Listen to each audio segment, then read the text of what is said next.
আমার এই গাউসুল আজম বরিয়াবর পাক দরবার শরীফের হুজুর কেবলা আমার বড় বাবা সৈয়দ মোহাম্মদ হোসেন সাহেব রহমতুল্লাহ আলাইহি, যিনি মদন মিয়া নামে পরিচিত। তো ওনার একজন ভক্ত ছিলেন, তার নাম হলো ইনু মন্ডল। তো একদিন এরকম আসরের নামাজের পরে ওনার অসংখ্য মুরিদ ছিলেন এই মৌচাক লোহাকুর। তো আসরের নামাজের পরে সূর্য পশ্চিম আকাশে অস্তনমিত হয়ে গেছে। তো উনি তাকে বলতেছেন যে চলো লোহাকুর যে মাগরিবের নামাজ আদায় করব।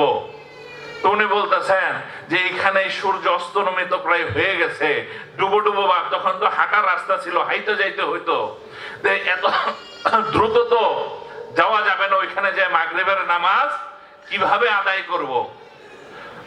তো উনি বলতেছেন যে তুমি আমার পদাঙ্ক অনুসরণ করো, আমার পিছে পিছে আসো, মাগরিবের নামাজ সেই লোহাকুর যে আমরা আদায় করব।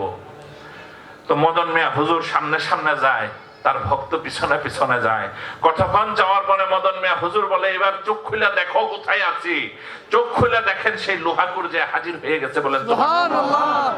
সেখানে মাগরিবের নামাজ আদায় করলেন, সেখানের কার্যক্রম শেষ দিলেন, শেষ দিয়ে আবার ফিরত আসলেন, বলেন সুবহানাল্লাহ।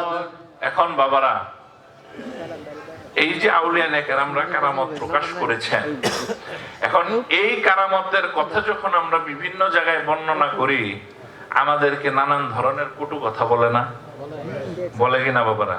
বলে এটা আজব ঘটনা, বানানো ঘটনা, বলে কিনা? এখন দেখেন এই যে ঘটনাগুলো, এগুলো সত্যতা দিতেছেন স্বয়ং আল্লাহ রাব্বুল আলামিন কুরআনুল কারীমে, বলেন সুবহানাল্লাহ। সূরা নমলের মধ্যে আমার আল্লাহ রাব্বুল আলামিন ঘটনা প্রকাশ করেছেন।